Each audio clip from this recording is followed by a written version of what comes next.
Tardes. Muy buenas tardes, apreciados hermanos y amigos que hasta ahora nos acompañan en esta doble exposición del Evangelio. En esta primera parte quiero que me acompañen a que abramos nuestras Biblias en el Evangelio de Juan. El Evangelio de Juan, el capítulo 1. El Evangelio de Juan, el capítulo 1. Juan muestra en su Evangelio al Señor Jesucristo como el eterno Dios. En estos 18 versículos están contenidos las temáticas que él va a desarrollar a lo largo de su escrito. Es un libro muy sencillo, pero la verdad que muy profundo. Así que quiero invitarte, apreciado amigo, apreciada amiga que estás aquí presente, a que prestes mucha atención a esta la palabra de Dios, que muestra al Señor Jesucristo, al Hijo de Dios, que lo destaca cual el verbo, cual la vida, cual la luz, cual la gracia, la verdad, el que revela, el que revela a Dios. Quiero entonces que me acompañe a que leamos juntos, a contar del verso 1 de este capítulo 1 de Juan. Dice así la palabra de Dios. En el principio era el verbo, y el verbo era con Dios, y el verbo era Dios. Este era en el principio con Dios. Todas las cosas, dice el verso 3 de Juan 1, por Él fueron hechas, y sin Él nada de lo que ha sido hecho fue hecho. En Él estaba la vida, y la vida era la luz de los hombres. La luz en las tinieblas resplandece, y las tinieblas no prevalecieron contra ella. Verso 9. Aquella luz verdadera que alumbra a todo hombre venía a este mundo. En el mundo estaba, y el mundo por él fue hecho. Pero el mundo no le conoció. Verso 11 de Juan 1. A lo suyo vino, y los suyos no le recibieron. Mas a todos los que le recibieron, a los que creen en su nombre, les dio potestad de ser hechos hijos de Dios, los cuales no son engendrados de sangre, ni de voluntad de carne, ni de voluntad de varón, sino de Dios. Y aquel verbo, dice el 14, fue hecho carne y habitó entre nosotros, y vimos su gloria, gloria como del unigénito del Padre, lleno de gracia y de verdad. Verso 18. A Dios nadie le vio jamás. El unigénito Hijo que está en el seno del Padre, Él le ha dado a conocer. Hasta ahí la lectura de la palabra de Dios, que Él añada su más rica bendición. En este primer escrito, como ya lo decía, el apóstol Juan va a hacer o va a destacar que el Señor Jesucristo, el Hijo de Dios, es Dios mismo, el eterno Dios. Y va a resumir en los pasajes que hemos leído las temáticas que él va a tratar con mayor profundidad dentro del desarrollo de su escrito, de este Evangelio. El verso 18 con el cual hemos culminado dice, a Dios nadie le vio jamás. El unigénito Hijo que está en el seno del Padre, Él le ha dado a conocer. En otras palabras, Él es el revelador de Dios. Revela su poder, revela su amor, pero por sobre todo revela la naturaleza y la personalidad de Dios. Qué maravilla es poder apreciar esta gran verdad. El Hijo de Dios vino a este mundo para poder desplegar todo, todo de Dios, la esencia de Dios, para con este mundo pecador.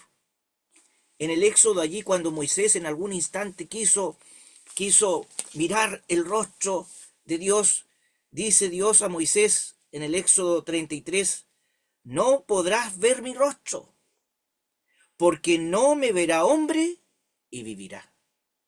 ¿Sí? La santidad, la justicia de Dios no la puede apreciar el hombre, no puede tener comunión el hombre pecador con Dios. Por lo tanto, el hombre no tiene acceso a este Dios santo y justo. Pero la buena noticia es que el Hijo de Dios, el Señor Jesucristo, Jesús seguramente lo conoces tú, reveló a Dios y caminó por este mundo. ¿Para qué? Para mostrar el amor que se desplegó de este Dios para contigo, amigo oyente. Hasta nuestros días, este gran amor se despliega para salvación, para que tú comprendas que hay un Dios de amor que constantemente en distintas situaciones está hablando tu corazón para que tomes una decisión, para que tengas un encuentro personal con este Salvador que te espera con los brazos abiertos, para que tú le consideres, para que tú le aceptes, para que tengas vida, vida eterna, para librarte de una condenación que es eterna. Es eterna. Por tanto, tienes una hermosa oportunidad de tomar una decisión frente a este santo ser que se dignó venir de la majestad de las alturas a este mundo. Criaturas viles que manifestaron lo más perverso, lo más profundo de un corazón que se dicta de un Dios de amor. Le tomaron, le golpearon y le crucificaron. Y él enmudeció, él cayó. En la mañana, en la meditación que hicimos en la familia, leíamos aquel precioso pasaje del Génesis 22, donde Dios instruye a Abraham sacrificar a su único hijo Isaac. ¿A quién amas? Dice el Señor. ¿A quién amas? Y este hombre en total obediencia camina con su hijo 3 días junto a 2 siervos suyos y está dispuesto a sacrificar, a entregarlo a Dios en holocausto. Isaac hace una sola pregunta: ¿dónde está el cordero? Llevan el fuego, lleva la leña. ¿Y dónde está el cordero?, pregunta Isaac a su padre. Y Abraham le contesta: Dios se proveerá, hijo mío, Dios proveerá. Y allí, justo cuando Abraham está a punto de sacrificar a su hijo, Dios le habla. Y allí hay un carnero trabado en un zarzal, dice la palabra de Dios. Dios proveyó. Pero ¿sabe qué? Para el Señor Jesucristo, el Hijo de Dios, no hubo nadie que lo sustituyera, que estuviese allí ocupando ese lugar. Él se entregó a sí mismo, cual el Cordero de Dios. Es algo maravilloso. Que el creador de todo lo que existe, que el dueño, que la vida, la luz, el verbo, se dignase a entregar su vida. ¿Puedes apreciar eso, amigo oyente? Él, por amor a ti, por amor a mí, dejó que sus manos, sus pies, fueran clavadas allí a esa cruz. Recibió el menosprecio de sus criaturas y recibió el justo juicio de Dios por nuestras iniquidades. Allí, en su cuerpo, su costado traspasado, entregó su vida. Pero a Dios gracias, Él resucitó al tercer día, triunfante. Como decíamos en oración, esta es una buena noticia. Es una nueva de gran gozo, porque predicamos a un Salvador que es eterno y que vive, que está en los cielos, en alta majestad. Y Él ha prometido volver. Él ha prometido volver a buscar a todos, como dice aquí Juan, los que le hemos recibido. ¿Tienes tú esa esperanza, apreciado amigo oyente? ¿Has tenido este encuentro personal con el Señor Jesucristo? ¿Has tenido esta conversación íntima con Él, donde derramas tu corazón? Si no lo has hecho hasta ahora, es el momento que prestes atención, porque de Él te estamos hablando. De Él habla este libro. Sí, esto no es un libro de filosofía, no es un libro de historia, no es un libro de matemática, es la voz de Dios. Dios mismo, que en su misericordia permite que hoy tú, teniendo esta vida física, puedas apreciar lo que Él hizo por ti. Dice el verso 14 de este capítulo 1, y aquel verbo fue hecho carne y habitó entre nosotros. ¿Sabe que este verbo, esta expresión, esta palabra, es, valga la redundancia, es del griego palabra, palabra hablada? Es como si dijese Juan que la palabra de este Dios eterno se manifestó, se hizo carne, ocupó un cuerpo tal como nuestro.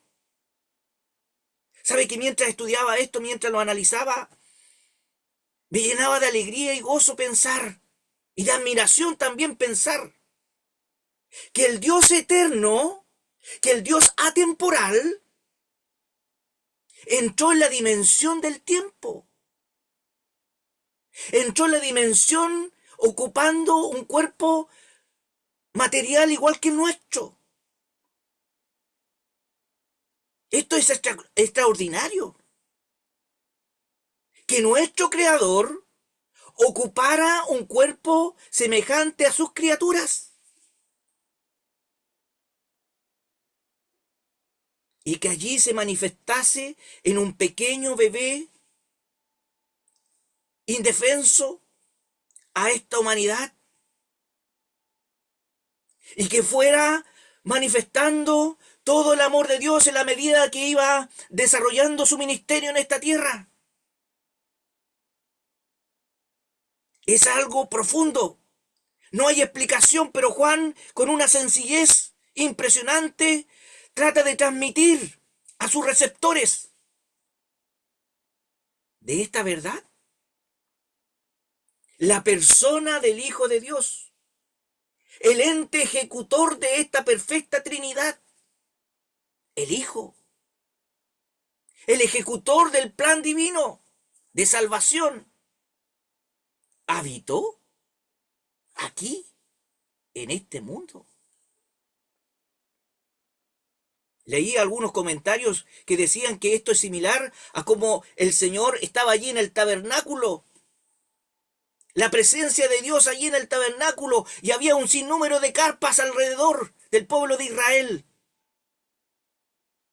Esa es la figura a la que Juan quiere llevar a sus receptores. Sí, el Señor, el Dios eterno, aquí habitó en medio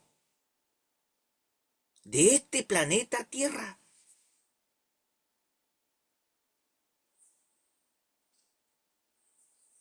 Y entonces comienza Juan diciendo, este verbo encarnado que habitó entre nosotros y vimos su gloria, gloria como la del unigénito del Padre, lleno de gracia y de verdad. ¿Cuántas cosas vería Juan? Juan era el discípulo más joven, el que estaba próximo al Señor. Allí acostado en el seno del Señor. ¿Cuánta intimidad conocía de este precioso Salvador? Y que puede él manifestarlo, escribirlo y transmitirlo a otros hasta nuestra generación. ¿Cuánto conocería de enseñanza, de milagros? Que él dice, y vimos su gloria. Lo vio en su triunfo en la cruz, lo vio resucitado. Gloria como el del unigénito del Padre, lleno de gracia. Esa gracia que se derramó desde el cielo. Ese favor inmenso de parte de Dios que nosotros como criaturas no merecíamos. Lleno de gracia y de verdad. Ese bien tan escaso en nuestros tiempos. La verdad. Él es la verdad. Amigo oyente. Él es la verdad. Él no quiere que tú vayas a una condenación eterna.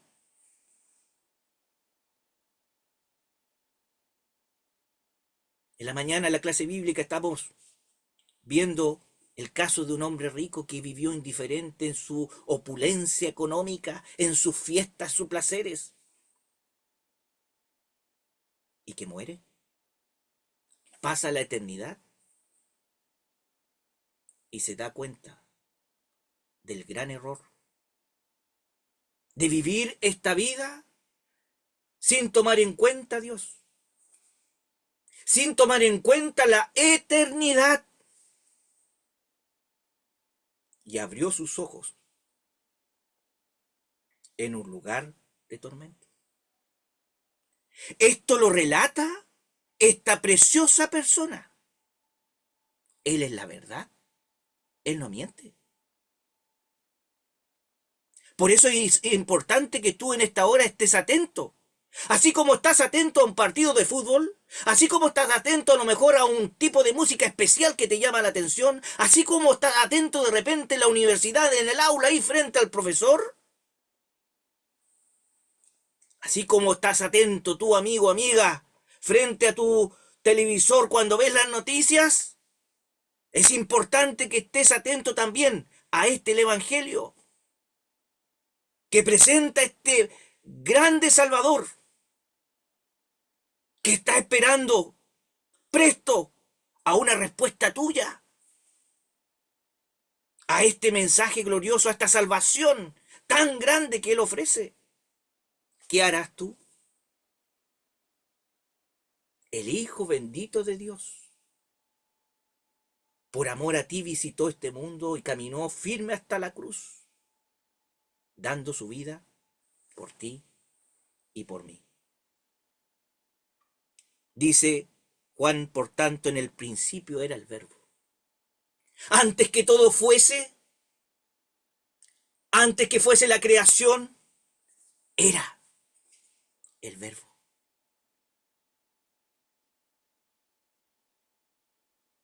Y el Verbo era con Dios. Una íntima comunión con su Padre.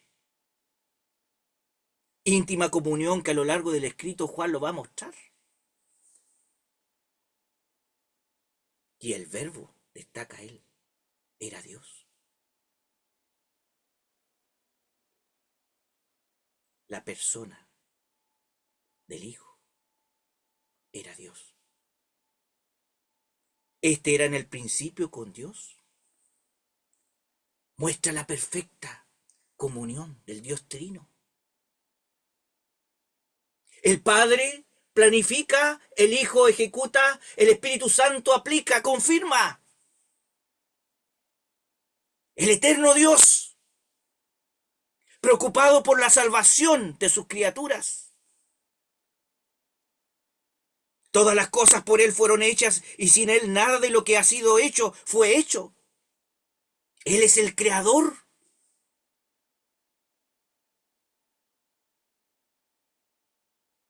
En Él estaba la vida, otro de los atributos de este Salvador. Y la vida era la luz de los hombres. Creador, vida y luz. Fuente de toda energía, la luz. La vida, no tan solo la vida física. Él te permite que hoy estés aquí con vida, salud y con tus 5 sentidos, escuchando de Él. Él también otorga la vida nueva, la vida espiritual, fuente de toda vida. Y Juan dice, en Él estaba la vida, y la vida era la luz de los hombres. El que permite que tú puedas ver más allá. Este libro te revela al que te permite tener una visión del futuro de la eternidad. Y tienes que tomar una decisión ahora que estás en vida. ¿Esto es más importante que tomar la decisión de una carrera? ¿Esto es más importante que tomar la decisión de comprar un auto o no comprarlo? ¿El de una casa? ¿El con quién me voy a casar? No. Dice relación a la eternidad.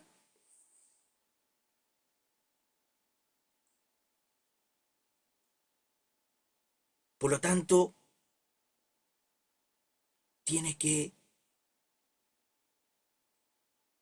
tomar una decisión urgente. Rápido. Porque a lo mejor en 5 minutos más ya no vas a estar.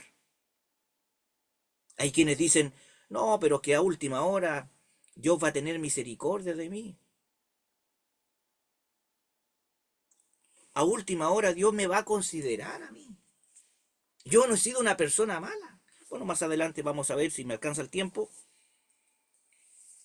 La luz en las tinieblas, dice el verso 5, resplandece y las tinieblas no prevalecieron contra ella. El verso 9 dice, y aquella luz verdadera que alumbra a todo hombre venía a este mundo. Las profecías hablaban de él. Las profecías anunciaban al Mesías, anunciaban al Salvador. Aquella luz verdadera que alumbra a todo hombre venía a este mundo. En el mundo estaba.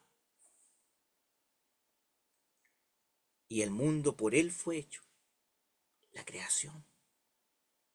Sus criaturas. Pero el mundo no le conoció. ¡Qué tragedia! ¡Qué tragedia! Para este mundo, con los seres humanos, con su sistema político, económico, social. No le apreció, no le conoció. ¿Y sabe que esto ocurre hasta nuestros días? ¿Cuántos hombres y mujeres no quieren nada con Dios? ¿Y se acuerdan de Dios? ¿Sabe cuándo? Cuando tienen problemas. Cuando pasan situaciones trágicas en su vida. Estos temporales. A muchos le ha hecho recapacitar en cuanto a Dios. Pero sabe que a veces no es para arreglar cuentas con Dios en relación a sus pecados. Es para echarle la culpa a Dios. ¡Qué tragedia! Hasta nuestros días. El mundo no le conoce. O el mundo no quiere conocerle. A lo suyo vino. A lo que le pertenecía vino. Y los suyos no le recibieron. Vuelvo a insistir, qué desgracia. Los principales de Israel le rechazaron. Los principales de Israel no le quisieron, le menospreciaron.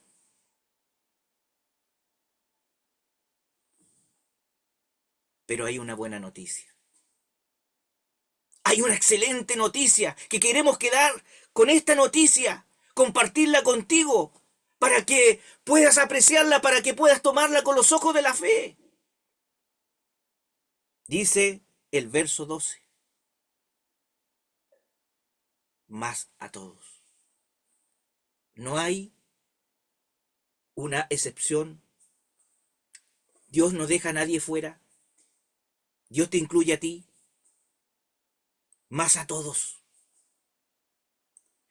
Los que le recibieron. Aquí hay que ejercer fe. Aquí hay que mirar hacia la cruz. Aquí hay que mirar a quien ocupa ese lugar en la cruz. Al Salvador, al Redentor, al que te libra de la esclavitud de este pecado, al que te libra de la enemistad entre Dios y tu persona, porque Él es santo y no tolera el pecado. ¿Cómo tú te reconcilias con este Dios santo? Es a través de Él. Cuando tú le recibes, a los que creen en su nombre, le dio potestad de ser hechos, mire, esto es algo, no hay palabras, espectacular. Le dio la facultad, le dio la potestad de ser hechos hijos de Dios. Dios mira a este hombre que con los ojos de la fe se ha acercado a este Salvador y le ha abrazado para sí, reconociendo que Él es un vil pecador y que la obra de la cruz realizada por este Salvador le salva, tiene vida eterna. Y Dios lo declara como hijo. Ya no es criatura, ya no es enemigo de Dios, sino que es un hijo de Dios. Los cuales, agrega Juan, no son engendrados de sangre, ni de voluntad de carne, ni voluntad de varón, sino ¿de quién? De Dios. Nada de lo que tú hagas, creyentes, no producen hijos creyentes. Tampoco si tú quieres tener un cambio personal, de aquí en adelante me voy a volver a Dios. No, no, así no opera Dios. Esto lo habló en extensivo con Nicodemo, el Señor. Lo que es nacido de la carne, carne es. No sirve de nada. Necesitas un cambio en lo espiritual y para eso tienes que recibir a Cristo el Señor como tu Salvador. Ya lo decía en la predicación anterior, es una conversación, tal como conversas con tu hijo, tu esposa, tu padre, tus abuelos, tu compañero de trabajo, en un lugar. O ahí mismo donde estás. Señor, yo soy un vil pecador, pero a contemplar tu palabra, al contemplar lo que tú hiciste por mí en esa vergonzosa cruz, lo acepto, lo creo. ¿Sabe cómo termina el libro de Juan? Allí en el capítulo 20, el verso 30 dice, hizo además. Juan podría haber descrito muchas cosas más del Verbo encarnado, del Hijo de Dios, del Dios eterno. Hizo además Jesús muchas otras señales en presencia de sus discípulos, las cuales no están escritas en este libro. Pero estas se han escrito para que creáis que Jesús es el Cristo, el Hijo de Dios, y para que creyendo tengáis vida en su nombre. Qué preciosa promesa. Para que creáis que Jesús es el Cristo, el Hijo de Dios, y para que creyendo tengáis vida en su nombre. Culmino con un pasaje en el Antiguo Testamento. Está allí en el libro de los Salmos. Salmo, el capítulo 145. No lo busque, yo lo voy a leer. Dice así el verso 18. Cercano está Jehová a todos los que le invocan, a todos los que le invocan de veras. O dicho de otra manera, a todos los que le invocan de verdad. Si tú quieres ser salvo, necesitas tener un encuentro personal con este Salvador, el Señor Jesucristo. Para ello, te invitamos a tener una conversación con Él íntima, con un corazón sincero, con un corazón genuino, y permitas que Él entre en tu corazón. ¿Para qué? Para vida eterna, salvación eterna. Que el Señor bendiga su palabra. Amén. Muchas gracias a nuestro hermano Juan por el primer mensaje. A continuación vamos a destacar y darle el pase a nuestro hermano Luis Rodríguez Correa para el segundo mensaje de esta tarde. Adelante, Luis.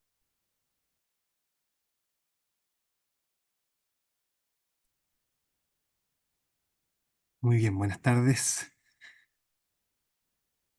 Quiero que me acompañen a leer un pasaje en el Antiguo Testamento para esta segunda parte de la reunión. Vamos a leer un pasaje que se encuentra en el en el primer libro de Samuel, el capítulo 4. Es una historia que la verdad es bastante sencilla, directa, no tiene grandes complejidades, muy simple, pero cuando le damos ciertas vueltas, cuando vamos viendo ciertos detalles en el texto, podemos encontrar con que hay más en esta historia de lo que se puede ver a simple vista. Eh, Al verla un poco más en detalle nos damos cuenta cómo en esta historia va emergiendo un patrón que lo vemos a lo largo de toda la escritura, un patrón que nos va mostrando cierto orden de acontecimientos que se repite de manera general en la Biblia, y este es el patrón del Evangelio. Y como esta es una reunión de predicación del Evangelio, lo que estamos buscando a través de esta hora y de estos dos mensajes es explicar, es entregar, es desarrollar la oferta, el llamado de la buena noticia que hasta el día de hoy está vigente. Entonces lo que quiero que hagamos es justamente que podamos ver en esta historia cómo se ve ese patrón y luego hagamos la conexión, cómo esta idea se conecta con nuestra realidad y, más importante, con nuestra necesidad. Vamos entonces al primer libro de Samuel, el capítulo 4, y vamos a comenzar la lectura en el versículo 1. Primer libro de Samuel, capítulo 4, versículo 1. Dice así la palabra del Señor. Por aquel tiempo salió Israel a encontrar en batalla a los filisteos y acampó junto a Ebenezer, y los filisteos acamparon en Afec. Y los filisteos presentaron la batalla a Israel, y trabándose el combate, Israel fue vencido delante de los filisteos, los cuales hirieron en la batalla en el campo como a 4000 hombres. Cuando volvió el pueblo al campamento, los ancianos de Israel dijeron: ¿Por qué nos ha herido hoy Jehová delante de los filisteos? Traigamos a nosotros de Silo el arca del pacto de Jehová, para que viniendo entre nosotros nos salve de la mano de nuestros enemigos. Y envió el pueblo a Silo, y trajeron de allá el arca del pacto de Jehová de los ejércitos, que moraba entre los querubines, y los dos hijos de Elí, Ofni y Finés, estaban allí, con el arca del pacto de Dios. Aconteció que cuando el arca del pacto de Jehová llegó al campamento, todo Israel gritó con tan gran júbilo que la tierra tembló.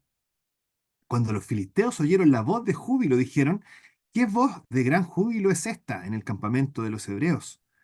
y supieron que el arca de Jehová había sido traída al campamento. Y los filisteos tuvieron miedo, porque decían, ha venido Dios al campamento. Y dijeron, ay de nosotros, pues antes de ahora no fue así. Ay de nosotros, ¿quién nos librará de la mano de estos dioses poderosos? Estos son los dioses que hirieron a Egipto con toda plaga en el desierto.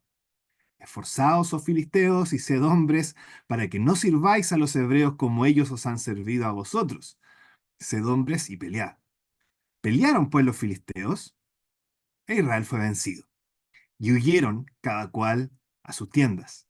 Y fue hecha muy grande mortandad, pues cayeron de Israel 30.000 hombres de a pie. Y el arca de Dios fue tomada, y muertos los dos hijos de Elí, Ofni y Finés. Hasta aquí la lectura en este pasaje por esta segunda parte. Entonces es una historia que parece bastante directa, bastante simple, no hay gran complejidad en la trama, una especie de pelea tribal entre dos etnias que habitaban en el antiguo cercano oriente. Una de estas etnias en la filistea y la otra de estas etnias en la etnia hebrea.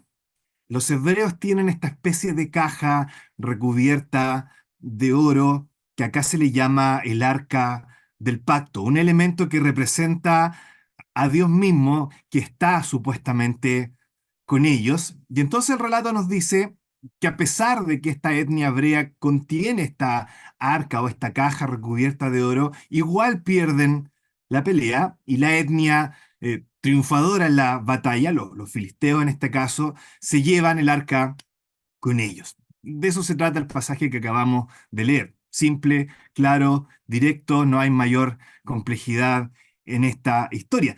Por supuesto, este no es el fin de la historia y por motivos de tiempo y de espacio no podemos leer el resto del párrafo ahora, pero posteriormente lo que nos muestra la misma escritura es que la presencia de esta caja, de esta arca del pacto en medio de los filisteos provoca una mortandad, una plaga de tumores tan grande que se ven obligados ellos a devolver esta arca a su pueblo original, y entonces lo que parecía una derrota total se transforma en una gran victoria para los hebreos, no porque los hebreos hayan luchado, no porque los hebreos hayan sido más poderosos, sino porque Dios, representado en este arca, al parecer, lucha en lugar de ellos y logra este triunfo, y entonces termina la historia.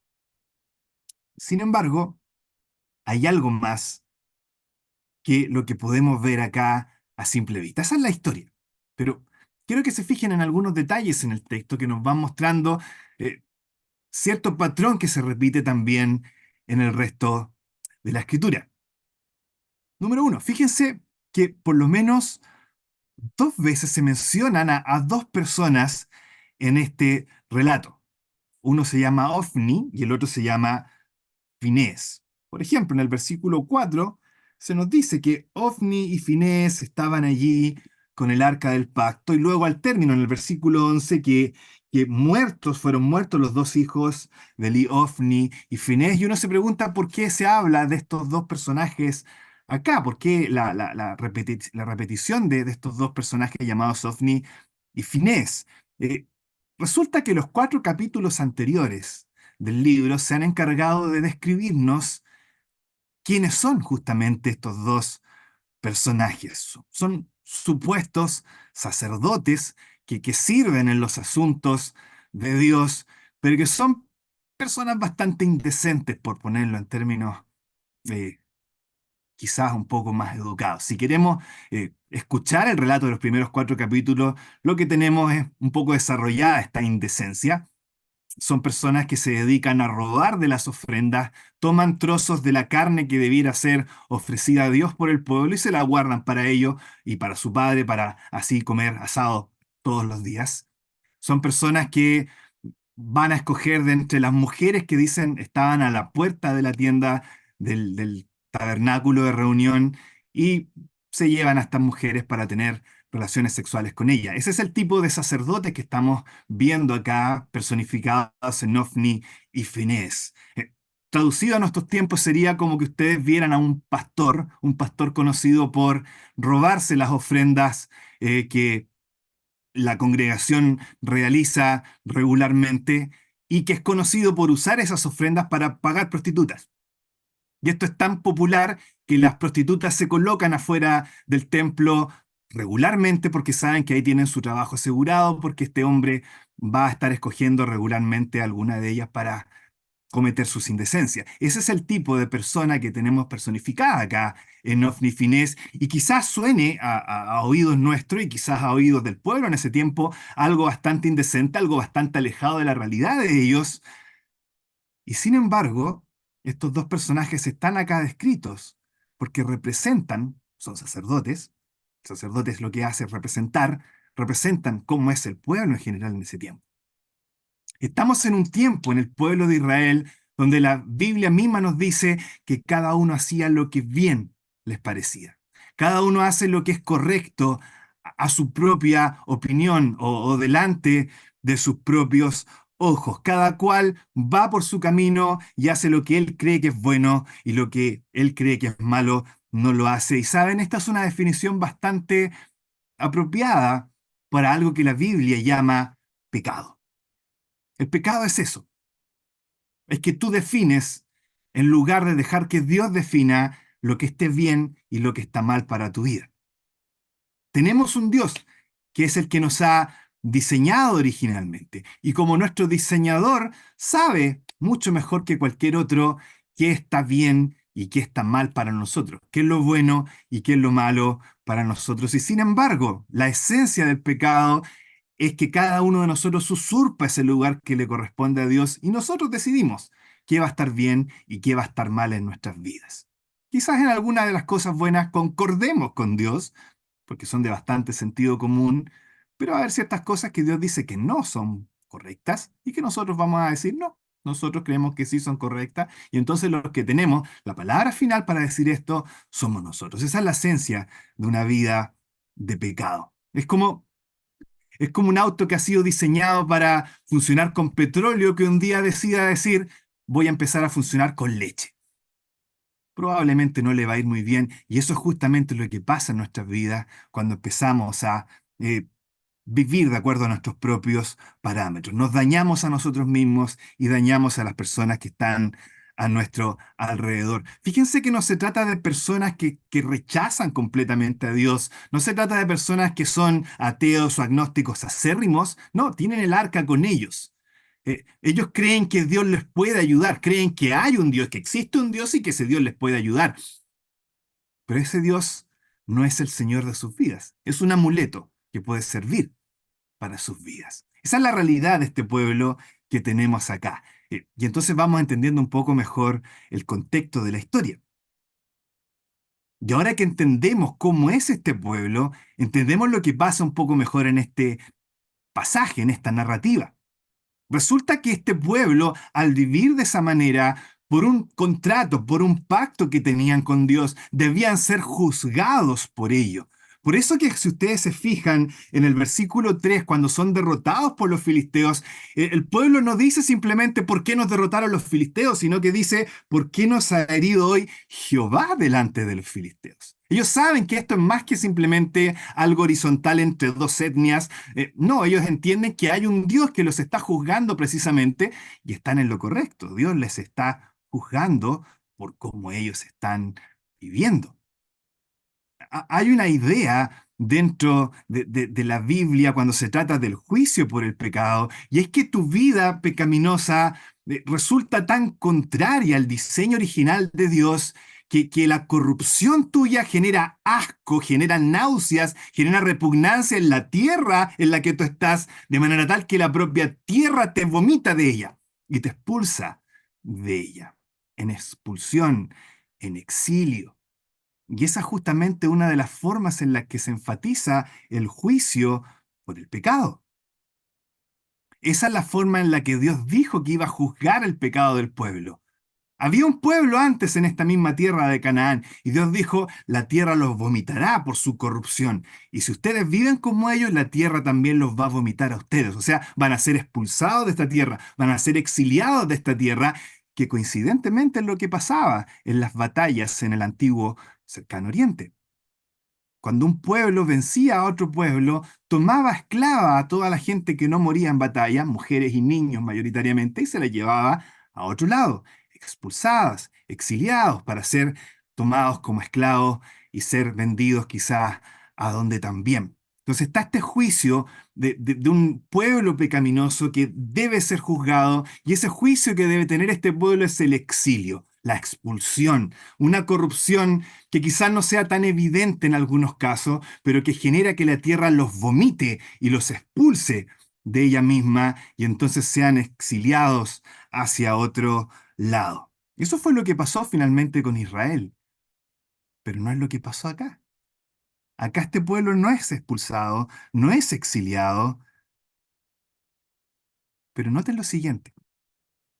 El pasaje no nos dice que el pueblo haya sido expulsado, pero sí termina diciéndonos que el arca del pacto fue tomada. Pero noten ahora que esta arca representa precisamente a Dios. Es por eso que cuando llega el arca en el versículo 7, los filisteos no dicen ha venido el arca al campamento, sino que dicen ha venido Dios al campamento. O sea, es Dios mismo el que está representado en esta arca, y entonces, fíjense en esto, es como si el pueblo en castigo, en juicio, debiera ir al exilio, pero acá en vez de que el pueblo vaya al exilio, es Dios representado en esta arca el que toma el lugar del pueblo y sufre el castigo que merece el pueblo. El pueblo merece expulsión, el pueblo merece exilio, pero es Dios el que toma el lugar del pueblo. Y Dios se va al exilio. Dios toma el lugar del pueblo. Dios carga con el castigo de este pueblo y sufre en la figura del arca lo que este pueblo merece. Pero ahí no termina la historia, sino que estando Dios representado en el arca y en el exilio, esta arca logra una gran victoria sobre los enemigos de Dios y retorna luego victoriosa del exilio. Bueno, ese es el patrón. Ese es el patrón que nos muestra una y otra vez la Escritura y se llama el patrón del Evangelio. Y eso es lo que quiero que podamos ver en esta historia, en esta narrativa, en este pasaje. Fíjense en estas tres grandes facetas que se nos muestran en esta historia. Primero hay un ser humano, en este caso pueblo, un ser humano pecador que merece condenación. Eso es lo primero. Un ser humano pecador que merece condenación. Luego hay un Dios compasivo que toma el lugar de este pueblo pecador. Y luego entonces hay un Señor victorioso que ofrece salvación a este pueblo pecador. Están las tres cosas representadas en esta historia. Un pueblo pecador que merece condenación, un Dios compasivo que toma el lugar de este pueblo y luego un Señor victorioso que ofrece salvación a ese pueblo. Cada una de estas tres cosas son la esencia, el núcleo, el sustrato del cual desarrollamos luego a todo color más adelante en la Biblia las buenas noticias, el mensaje del Evangelio. Y es lo que quiero que veamos entonces en estos últimos minutos que nos quedan. Cómo cada una de estas tres cosas se conecta directamente a nuestra realidad, a nuestra necesidad, también en el día de hoy. Primero, tenemos a este pueblo, al ser humano, podríamos llamar, pecador, que merece condenación. Resulta que tu problema, estimado, estimada, y mi problema es exactamente el mismo que este pueblo y se llama pecado. Hacer lo que está bien de acuerdo a nuestra propia opinión. Poner nosotros los estándares de lo que está bien y de lo que está mal. Ir cada uno por nuestro propio camino y decidir qué es lo correcto y qué es lo incorrecto. En algunos casos esto se va a ver de cierta manera quizás más parecida a Ofni Finés, más escandalosa, más indecente, y probablemente la mayoría del resto va a apuntar con el dedo a esos casos extremos para desligarse de ellos y decir, yo no soy como ese tipo de persona. Pero saben, en la mayoría de los casos, este apartarnos por nuestro camino, este decidir nosotros lo que está bien y lo que está mal, no se va a ver tan indecente como en estos casos. Incluso puede ser una vida bastante decente a la luz de la media promedio del resto de la cultura. Pero seguimos ahí, en esta idea de que somos nosotros los que decidimos lo que está bien y lo que está mal. Somos nosotros los que ocupamos el lugar de Dios para decidir qué es lo que está bien y qué es lo que está mal. Que si ustedes lo piensan, es la base del pecado de Adán y Eva. Lo que debía hacer Adán y Eva al principio era dejar que Dios decidiera lo que estaba bien, lo que estaba mal. De todo árbol del huerto podrás comer, pero de ese árbol no podrás comer. ¿Por qué? Y yo lo digo. Vamos a ver si realmente confías que yo soy el encargado de poner los estándares o quieres tú ser el encargado de ser Dios en tu vida y decidir por tu propia cuenta cuáles son los estándares. El hombre decide ser él Dios y definir por su cuenta lo que está bien y lo que está mal. Y cada uno de nosotros, hasta el día de hoy, hemos seguido el ejemplo de nuestros primeros padres. Quizás no vamos a ser ateos acérrimos, quizás vamos a considerar a Dios para algunas cosas, pero Dios es más como un servidor que como el Señor. Tratamos a Dios como si fuera el garzón en un restaurante, ¿verdad? Ahí estamos nosotros, disfrutando en la mesa, riendo con nuestros amigos, disfrutando con los nuestros de una comida, y el garzón está por ahí a lo lejos y, por supuesto, lo vamos a llamar cuando necesitemos algo de él, otro completo, que nos traiga la cuenta, que nos traiga otro vaso de bebida, qué sé yo. Pero el garzón está allá a lo lejos. El garzón no forma parte de nuestra mesa, el garzón no forma parte de nuestro círculo íntimo, el garzón no está ahí con nosotros, está por ahí afuera. Y lo llamaremos cuando sea necesario, para que nos dé lo que necesitamos. Y más le vale que aparezca, si no, no le damos propina. Y así tratamos a Dios. Dios no forma parte de nuestra vida, Dios no forma parte de nuestro día a día, Dios no forma parte de las risas y las conversaciones cotidianas. Dios está allá a lo lejos. Lo vamos a llamar cuando sea necesario.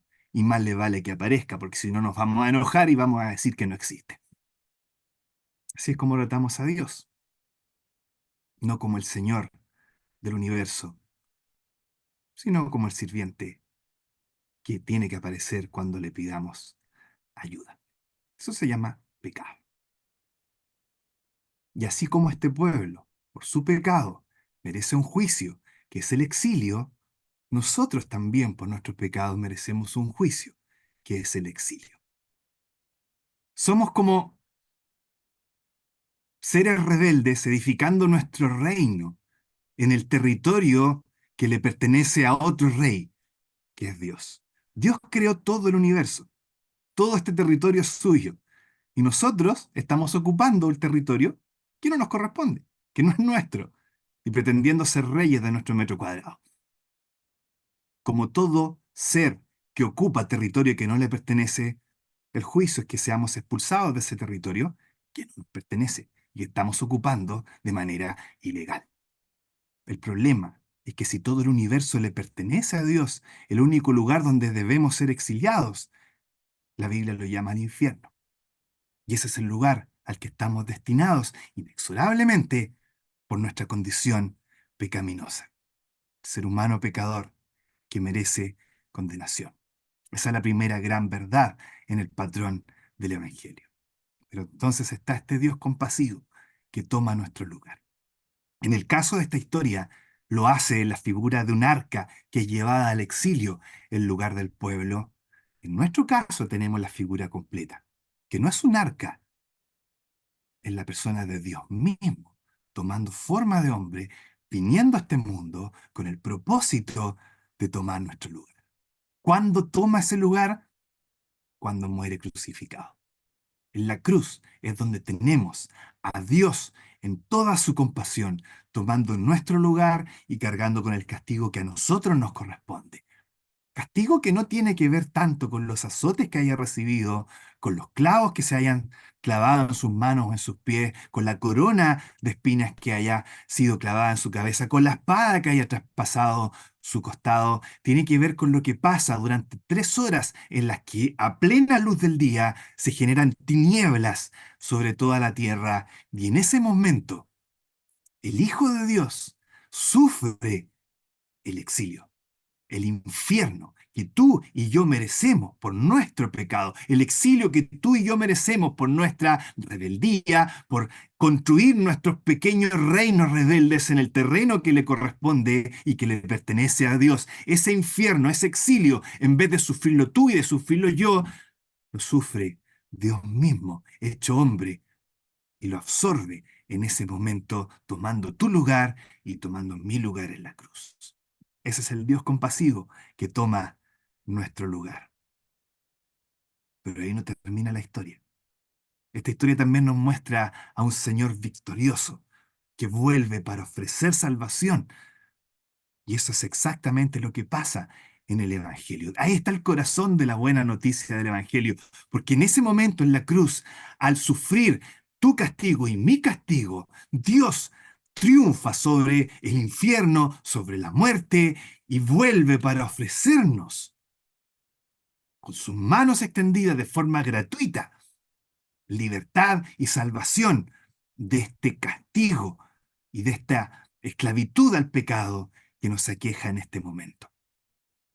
¿Cuál es nuestra responsabilidad? ¿Cuál es nuestro llamado? ¿Cuál es nuestra parte en todo esto?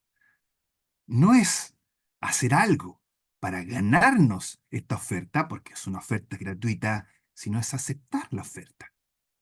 Es eso, es aceptar la oferta. Es dejar por una vez de tomar nosotros las decisiones de qué es lo que está bien y qué es lo que está mal, de dejar de, por una vez, usurpar el lugar de Dios y decidir qué es lo correcto y qué es lo incorrecto y dejar que Dios decida. Quizás yo no lo sienta mucho en estos momentos, pero aquí Dios me está diciendo que soy un rebelde, que soy un indiferente, que soy un pecador que va destinado a la condenación, y aun cuando a lo mejor yo no lo sienta en lo profundo, si Dios lo dice, debe ser verdad, o a lo mejor sí lo siento, y ahí estoy. Es aceptar lo que Dios dice en primer lugar con respecto a mi condición de peligro en este momento, y luego conocer lo que Él ha hecho para salvarme de esa situación de peligro, que es su Hijo sufriendo mi castigo en mi lugar cuando muere en una cruz. Y finalmente pedirle a Dios que aplique esa obra a mi vida. Y Él dice, que a mí viene, yo no le echo fuera. Nuestra oración, nuestra esperanza es que esa decisión que ahora te corresponde a ti, que tú tienes que tomar en este momento, y la vas a tomar, quieras o no, sea la correcta. Aun si no haces nada, ya estás tomando una decisión, que es pasar por alto el mensaje. O lo pasas por alto o lo recibes. La decisión queda ahora en tu corazón. Que el Señor te guíe para tomar la decisión correcta. Vamos a orar para terminar. Gracias, Señor, gracias nuestro Padre, por tu palabra. Gracias por poder disfrutar de ella, por poder ver cómo tú nos muestras en ella una y otra vez, cómo tú actúas, cómo tú funcionas, cómo desde el principio tu corazón se ha movido en compasión para mostrarnos en nuestra ceguera quiénes realmente somos, qué es lo que necesitamos y cómo tú provees para eso de manera poderosa, sacrificada y llena de compasión y de amor. Queremos que tu palabra pueda hacer efecto. Pedimos para que tu espíritu obre, porque Él es el que puede hacer esto, no nosotros, y que si hay alguien que no ha aceptado a tu Hijo como su Salvador, pueda recibirle en este momento. Quedamos agradecidos delante de ti por nuestro Salvador, y en su nombre pedimos esto, en el nombre de nuestro Señor Jesucristo. Amén. Amén. Muchas gracias, nuestro hermano Luis, por este segundo mensaje. Agradecemos a ambos hermanos, Juan y Luis, por habernos compartido la palabra del Señor.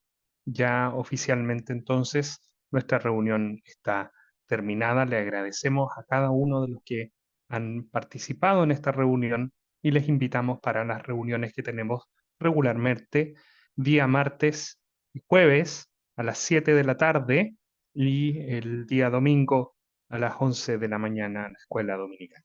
Muchas gracias, que el Señor les bendiga.